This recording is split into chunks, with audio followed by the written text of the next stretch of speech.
para trazer a tua santa palavra aos nossos ouvidos, Pai.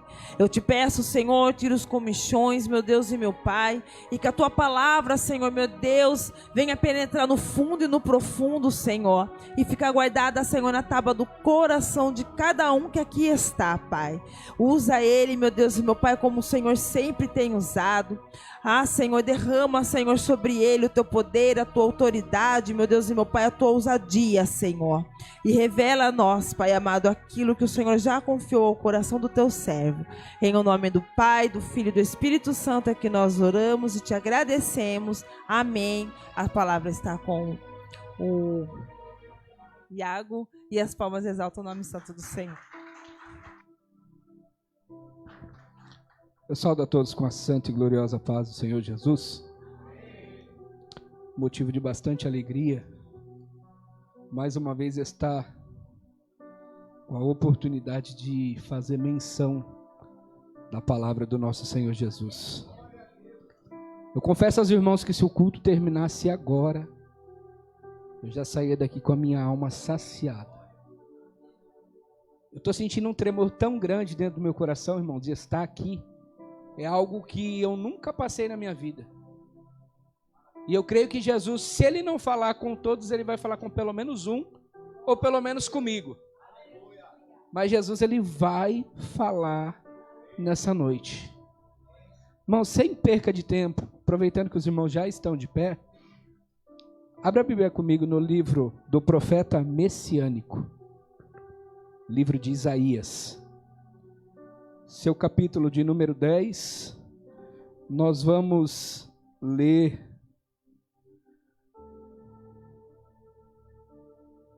do versículo 24 ao 27.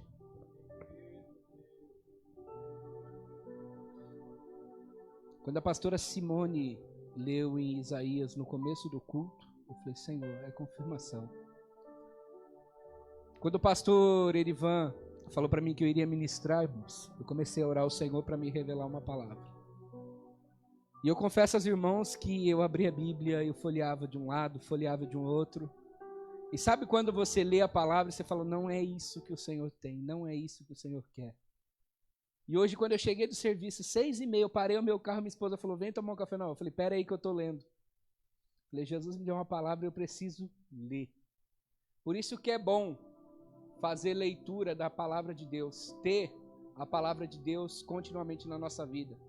Porque quando Deus ele revela a palavra, ele já te dá todo o histórico, todo o entendimento e tudo aquilo que ele quer falar conosco nessa noite. Diz assim a palavra do Senhor. Portanto, assim diz o Senhor Deus dos exércitos. Ó meu povo que mora em Sião, não esteja com medo da Síria. Ele te golpeará com uma vara e erguerá o seu bordão contra ti, de acordo com a maneira do Egito. Porque ainda em muito pouco tempo, em indignação cessará, e minha ira na destruição deles. O Senhor dos exércitos instigará um flagelo para que ele, de acordo com a matança de Midian, na rocha de Horebe, e com o seu cajado estava sobre o mar. Assim ele o erguerá de acordo com a maneira do Egito. E versículo de número 27. E acontecerá naquele dia que o seu fardo será removido sobre o teu ombro, e o teu jugo de sobre o teu pescoço, e o jugo será destruído ou despedaçado por causa da unção. Eu quero nessa noite que você olhe para o irmão que está do seu lado e diga, nessa noite o jugo será despedaçado por causa da unção.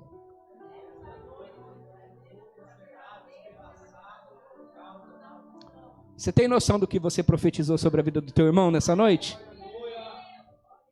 Você tem noção que através desta palavra Deus ele pode liberar uma... Pode se sentar. Deus ele pode liberar uma bênção sobre a minha e sobre a tua vida. Quantos nessa noite creem que jugo vai ser despedaçado aqui neste lugar? Para mim chegar no contexto desta palavra, eu preciso trazer como introdução algumas pessoas que serviram como reis dentro ou na tribo de Israel, que governou o povo de Israel. E a Bíblia vai nos dizer que existia um homem por nome de Acás. a qual quando estava diante do reinado, ou seja, enquanto estava à frente do povo, tinha a responsabilidade de governar o povo, a Bíblia vai nos dizer que esse homem, ele se corrompeu, ele permitiu adoração a deuses estranhos, ele permitiu adoração a Balaíns, a Baal, ele permitiu que o paganismo adentrasse no meio do povo de Israel.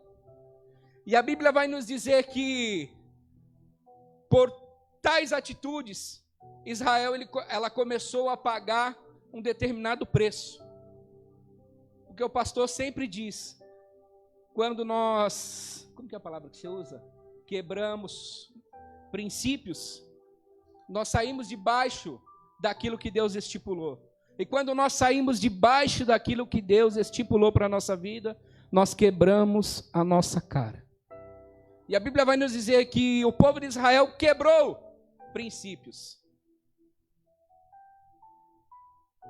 E como retorno disso, como retorno dessa ação, a Bíblia vai nos dizer que levanta um exército muito forte.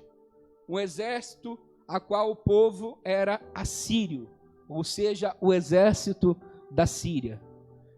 Para você ter um pouquinho de conhecimento sobre o exército da Síria, é um exército muito grande, muito poderoso, com homens muito fortes e um exército numeroso, tanto em quantidade de soldados que serviam, quanto em riquezas.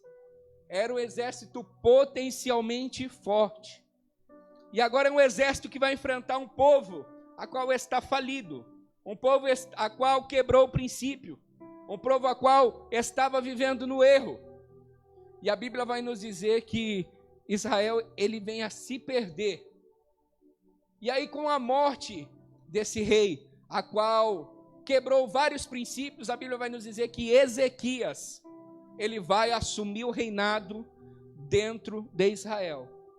E uma das primeiras ações que Ezequias teve no seu primeiro mês de governo foi abrir o templo, retirar tudo aquilo que não pertencia, tudo aquilo que não glorificava ao Senhor. A primeira ação que Ezequias teve foi fazer a limpeza do templo para que o povo pudesse se voltar a Deus, ou seja, o coração de Ezequias estava voltado para trazer novamente Israel para a presença de Deus. Entende-se que é uma missão muito árdua, você pegar um povo que está corrompido, você pegar um povo que está quebrado, um povo que está jogado às traças, e trazer novamente. É como se você fosse num pasto, pegasse uma ovelha cheia de carrapicho e fosse limpar a lã dela. Para você ter uma noção do tamanho da dificuldade que agora Ezequias, ele assumiu diante de Deus e de todo aquele povo que estava indo em direção errada. A Bíblia ela vai nos relatar que a porta ela é estreita. A porta larga é o que leva o caminho para a perdição. Israel estava vivendo em portas largas. Israel estava fazendo culto pagão, servindo a deuses estranhos, estava vivendo em prostituição, estava vivendo momentos a qual não estava agradando Deus. E Ezequias ele começa a fazer uma limpeza. E aqui eu já quero abrir o primeiro parênteses da mensagem nessa noite. Se a gente pegar essa palavra e trazer para os dias de hoje, aquele povo de Israel somos nós que estamos na presença do Senhor. E nós precisamos dia após dia abrir a porta do nosso templo e limpar aquilo que não provém do Senhor. A Bíblia diz o quê? Que a misericórdia do Senhor, ela se renova dia após dia. Mas para que a misericórdia nos alcance, é necessário que todos os dias nós venhamos nos arrepender das nossas atitudes. É necessário que todos os dias nós venhamos analisar a nossa vida diante de Deus. Irmãos, estou pregando avivamento. Avivamento não é eu vir aqui e falar que Deus está te curando, libertando, te dando casa, te dando carro. Não, o avivamento ele começa de dentro para fora. Ele vem de ouvir. E ouvir a palavra genuína do Senhor. É a palavra que gera o avivamento. E quando começa esse avivamento de dentro para fora, aí tem resultados, aí tem frutos. E quando Deus gerou isso no coração de Ezequias, todo o povo se voltou para a presença de Deus. E aí nós vemos um povo que agora não servia mais a Deus pagãos, derrubaram-se todas as estátuas de Balaíns ou de deuses estranhos, foi feita toda a limpeza dentro do templo para que o nome do Senhor pudesse ser adorado, para que o nome do Senhor pudesse ser glorificado. E a Bíblia vai nos dizer que após Ezequias trazer novamente a presença, após Ezequias colocar novamente o povo diante do caminho, a Bíblia vai nos dizer que se levanta novamente um exército por nome de Assíria. E agora eu quero aqui fazer ênfase dessa palavra qual nós lemos, que o jugo será despedaçado por causa da unção. O profeta Isaías, ele profetizou esta palavra, ou seja, ele escreveu, ele colocou diante da Bíblia Sagrada, colocou como mandamento para o povo, no momento que Israel estava passando por um momento bom diante da presença do Senhor. Mas como assim, irmão Iago? A Bíblia vai nos dizer que quando a Síria, ela afronta Israel, ela manda recados, a Bíblia vai nos dizer que o rei Ezequias vai orar junto com quem, pastor? Junto com o profeta Isaías. Israel estava vivendo um tempo de bonança. Israel estava vivendo um tempo de uma boa relação espiritual com Deus. Israel estava vivendo um tempo de prosperidade, porque todos estavam com o coração voltado para a presença do Senhor. Eu já quero liberar mais uma palavra nessa noite sobre a tua vida. Eu não sei aonde você tem colocado o seu coração, mas eu quero te dizer, assim como o salmista Davi: guardei a minha palavra na tábua do meu coração, para não pecar contra ti. Se o seu coração estiver convicto e voltado para o altar do Senhor, tem prosperidade para a tua vida, tem bênção para a tua vida, tem libertação para a tua vida, tem cura para a tua vida, tem exaltação para a tua vida, porque a presença do Senhor é que faz a diferença no meio do povo. É a presença do Senhor que traz vida, é a presença do Senhor que muda cenário, é a presença do Senhor que muda cativeiro. Mas não tem como estar ou caminhar junto com a presença do Senhor se não estiver debaixo da palavra. A partir do momento que o povo deixou de quebrar princípios, o Senhor ele começou a operar no meio do povo. E a Bíblia vai nos dizer que esse exército, ele se levanta novamente.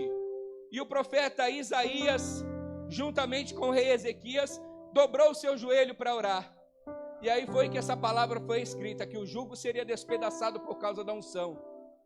Talvez nessa noite você esteja passando por um momento de dificuldade, um momento ao qual você, aos seus olhos você não vê saída, você não vê direção, mas eu quero profetizar sobre a tua vida debaixo da palavra, que o jugo nessa noite ele vai ser despedaçado, porque a presença de Deus está neste lugar. A presença de Deus está te guardando desde o seu levantar até o seu deitar. A presença do Senhor te contempla quando você vai para o seu trabalho. A presença do Senhor te contempla quando você está sozinho no seu momento de intimidade, que ninguém pode te ver. O Senhor, Ele está contemplando, Ele é um Deus onipotente, onipresente, onisciente. E Ele está com as mãos estendidas, os seus ouvidos não estão agravados. Não importa a situação que você esteja passando, mas coloque a tua fé em ação. Deposita o teu coração no altar do Senhor. Coloca em direita as suas veredas, porque o Senhor, Ele vai operar sobre a tua vida. Aleluia. A Bíblia nos diz que o exército da Síria começa a mandar recados, começa a blasfemar contra o Senhor. Os deuses de Acás não foi suficiente para livrar o povo da nossa mão. Não vai ser o Deus de Ezequias que vai livrar o povo da nossa mão. Nós vamos entrar, nós vamos guerrear, nós vamos matar, nós vamos acabar com tudo. Mas mal sabia que tinha um Deus que estava à frente de tudo.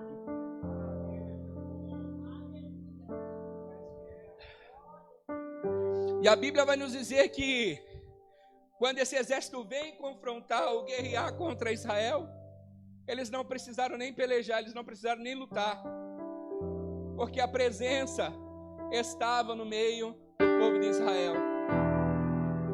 E aí agora eu quero entrar dentro da profecia onde o jugo será despedaçado. Ou seja, profeta Ezequias, ou melhor, rei Ezequias, ele vem a falecer, e a Bíblia vai nos dizer que o seu filho, ele toma como rei daquele povo, como rei de Israel. E a Bíblia vai nos dizer que o nome desse homem é Manassés. Alguém já ouviu aqui a história de Manassés? Ou já pesquisou ou ouviu falar algo sobre Manassés? Manassés, ele foi uma pessoa que assumiu um reino que estava totalmente estabilizado. Ele assumiu um reino que estava totalmente voltado para a presença do Senhor. O que Manassés precisava fazer como rei? Apenas seguir o legado de seu pai. Manter a presença do Senhor no meio do povo. Mas sabe o que Manassés fez, irmãos? Segundo a Bíblia, vai nos dizer que Manassés, ele restituiu novamente os cultos pagãos. Que ele novamente construiu todos os postes ídolos. Todos os deuses estranhos a qual o povo adorava. E o pior, a Bíblia vai nos dizer que quando eles desciam para o vale, eles faziam sacrifício até de criança. E a Bíblia vai nos dizer que pela atitude de Manassés, de distanciar novamente o povo da presença do Senhor, Deus agora ele vai permitir que a Síria entre dentro de Israel. Depois, se você quiser ler a história melhor, irmãos, para vocês poderem entender o que eu estou ministrando e o Espírito Santo falar melhor no coração de vocês, vai estar lá em 2 Crônicas, se eu não me engano, do capítulo 30 em diante, até o 34 e 35. Vocês podem ler que tudo que eu estou pregando aqui vai estar escrito nesses capítulos.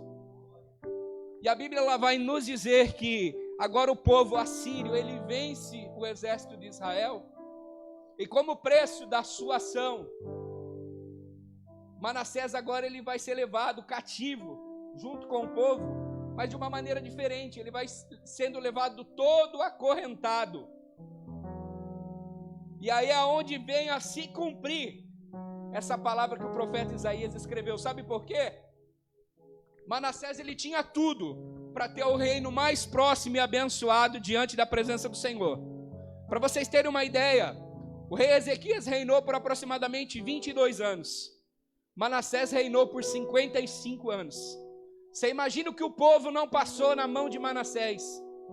Quantos momentos de provação, quantos momentos de prova, de luta, de angústia, quantos momentos de choro, de perca, de luto, tudo por causa de uma ação fora da direção, uma ação fora da palavra, uma ação aonde se quebra princípios. Irmãos, o pastor falou isso cravou no meu peito. Quebrar princípios.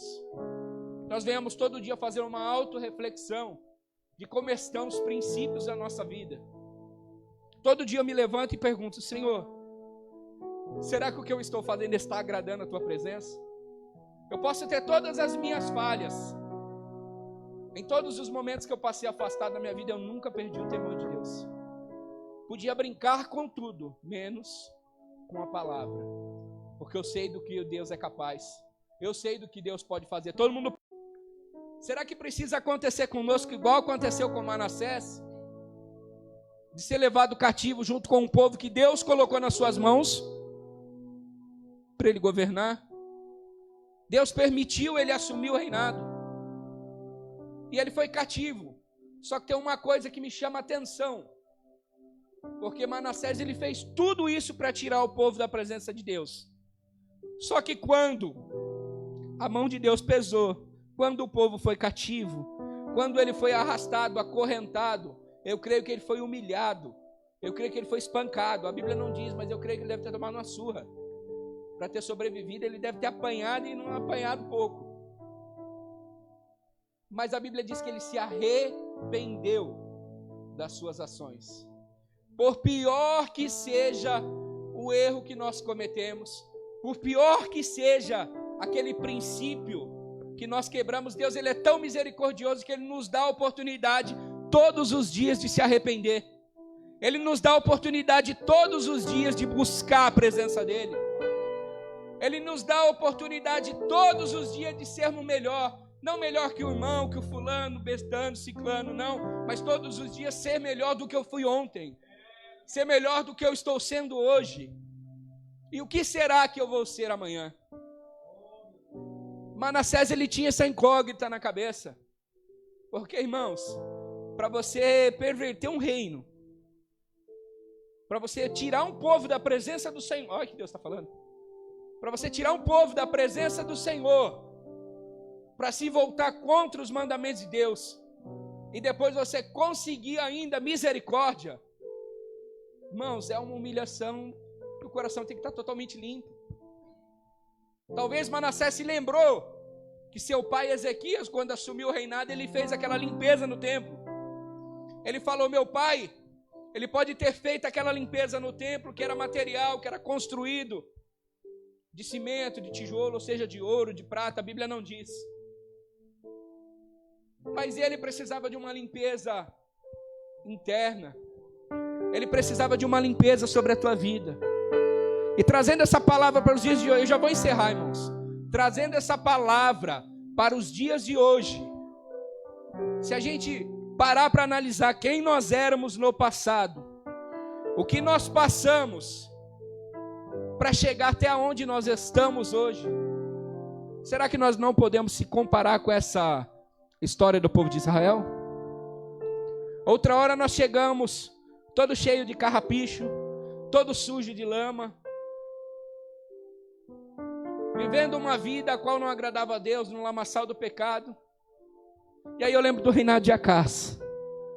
Aí o Senhor, ele começa a trabalhar nas nossas vidas, onde Mateus diz, vinde a mim todos vós que estáis cansados e oprimidos, e eu vos aliviarei. Aí eu começo a lembrar do reinado de Ezequias, a qual começa-se a retirar tudo e fazer uma limpeza para poder agradar o Senhor. Aí Deus, ele começa a liberar promessas sobre a mim e sobre a tua vida. E aí começa a vir os levantes, começa a vir um momento de provação. E aí no nosso pensamento nós podemos até pensar como Manassés. Eu vou parar, eu vou desistir de tudo, eu vou largar. Mas o Senhor nessa noite está falando, se você verdadeiramente se arrepender de todo o coração, Deus, ele vai operar coisas maravilhosas, extraordinárias sobre a tua vida. E sobre esta palavra eu quero encerrar essa mensagem dizendo que todo jugo, toda corrente, toda amarração, toda obra de macumbaria, de feitiçaria, todo trabalho renovado, tudo aquilo que foi feito para te tirar da presença do Senhor, nessa noite o jugo será despedaçado por causa da unção. E quem crê nessa noite glorifica, exalta o nome do Senhor e aplauda o nome dele, porque ele merece. E assim eu agradeço a minha rica oportunidade em o nome de Jesus.